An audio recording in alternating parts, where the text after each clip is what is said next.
Is Ja Morant losing control? Once known as one of the NBA's most exciting players, Morant is now in the news for the wrong reasons.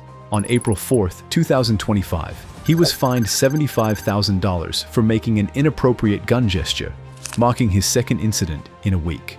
What's happening with Ja? Is this just a phase, or is there something bigger going on? Even with the controversy, he's still averaging 23 points, 7.3 assists, and 4.2 rebounds per game this season. But can he keep up the support, or is it fading? Let's take a look at the signs that Ja Morant might be losing his way. Don't forget to subscribe for more updates. On March 28, 2025, the Memphis Grizzlies made a bold move, firing head coach Taylor Jenkins, despite the team holding a 44-29 record and sitting in 5th place in the West. But why make this change now? GM Zach Kleiman said it was urgent, looking for a boost as the playoffs loomed. Jenkins, the franchise's winningest coach with a 250-214 record, led Memphis to 3 straight playoff appearances. So, what went wrong this season? With Ja Morant sidelined for 43 games, his stats dropped significantly. Was this move about fixing the team's struggles, or something more? Ja Morant's off-court controversies have been hard to ignore, and they're raising some serious questions about his behavior and the NBA's response. In July 2022, Morant reportedly got involved in a dispute at a Memphis mall, and later had an altercation with a 17-year-old during a pickup game where a gun was allegedly flashed. No charges were filed, but what does this say about his temper? Then, in March 2023, after a gun incident on Instagram Live, Morant was hit with an 8-game suspension. Was this just a one-off mistake or a sign of deeper issues? In May 2023, a second gun incident on social media led to a 25-game suspension to start the 2023-24 season. Why did he repeat the same mistake? These incidents have raised many eyebrows, but here's the question. Has this hurt Ja Morant's reputation more than just on the court? Ja Morant's off-court behavior has been a real headache for the Memphis Grizzlies, affecting everything from team dynamics to their financial stability.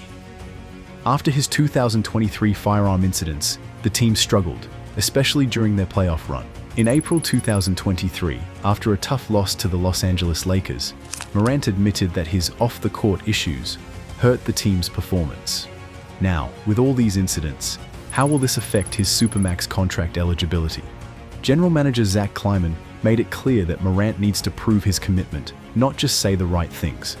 After all, his late-night outings and lack of discipline during the 2021-2022 season didn't help the team's internal culture either. So, can the Grizzlies bounce back while also supporting Morant's personal growth? What's next for this once promising partnership? Is Ja Morant unhappy with his role in the Memphis Grizzlies' new offensive system?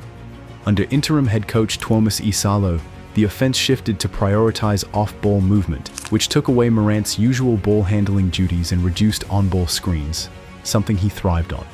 This change has visibly frustrated him. The departure of coach Blake Ahern, with whom Morant had a strong relationship, and Taylor Jenkins' firing only added to his discontent. Morant's emotions also spilled onto the court, such as during a finger gun gesture at the Golden State Warriors, causing controversy after his previous suspension for gun-related incidents. With a 6-17 stretch while Morant was sidelined, he took responsibility for the team's struggles. Despite these frustrations, he still hopes to remain with the Grizzlies, focusing on staying happy and healthy, believing that's when he's at his best. But the question remains, can Morant and the Grizzlies reconcile their differences for a successful future? The Memphis Grizzlies have been impressively resilient without their star, Ja Morant, winning 10 of their last 12 games and holding on to the 4th seed in the Western Conference. So, what's been the secret? Well, it's all about defense. They're currently ranked 1st in the league, limiting opponents to just 37.3 points in the paint. Desmond Bane has stepped up, averaging 24.7 points, 5.4 assists, and 4.7 rebounds. And don't forget Jaren Jackson Jr. on both ends of the court. But can the Grizzlies keep this momentum going? Or do they need Morant to make a real playoff push? What do you think? The Memphis Grizzlies are at a crossroads. Should they build their future around Jaren Jackson Jr. or Ja Morant? JJJ has proven himself to be a defensive powerhouse, winning Defensive Player of the Year in 2023 and leading the league in blocks. But his offensive game is also growing, with a 42-point game in March 2025 and 22.2 points per game this season. He's stepped up, especially when Morant was out. With the team focusing more on defense, could JJJ be the franchise's new face? What do you think? Should they go all in on Jackson or stick with Morant as the cornerstone? There's been a lot of buzz around Ja Morant's future with the Memphis Grizzlies lately. Tim McMahon from ESPN reports that the team was considering trading Morant earlier this season, partly due to his dissatisfaction with the offensive system under coach Taylor Jenkins. Some league general managers even thought a trade was imminent before Jenkins was fired. But here's the kicker. Morant signed a 5-year, $197.2 million extension in 2022, locking him in through 2028. Grizzlies GM Zach Kleiman has come out saying all the trade rumors are nonsense, and Morant is still a key part of the team's plans. So, what do you think? Should the Grizzlies stick with him, or is it time for a change? What's the best move for Memphis? Ja Morant is back in the spotlight, but not for the right reasons. During the April 2nd, 2025 game against the Golden State Warriors, he appeared to make a shooting gesture toward the Warriors bench, leading to an NBA investigation. Both Morant and Buddy Hield received technical fouls. This incident follows Morant's firearm-related controversies, suspensions in 2023 for displaying a gun in a nightclub, and a viral video showing him brandishing a handgun. To top it off, his new celebration mimicking throwing a grenade after a three-pointer sparked serious backlash. Should the NBA take a firmer stance this time? Does his past matter? What message is the NBA sending?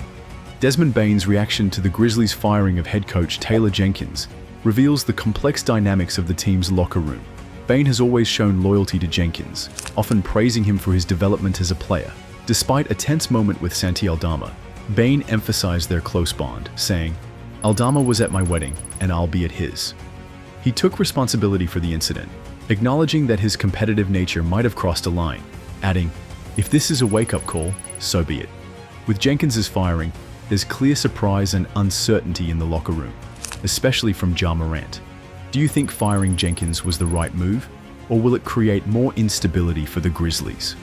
What's your take on the team's atmosphere now? Is Ja Morant's time with the Memphis Grizzlies coming to an end? With his off-court issues and frustration with the team's new offense, it's clear something deeper might be at play. Despite the team's success without him, the question remains, does Memphis still need Ja for a playoff push?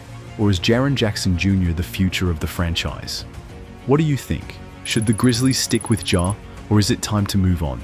Share your thoughts in the comments below. And don't forget to subscribe for more updates like this developing story.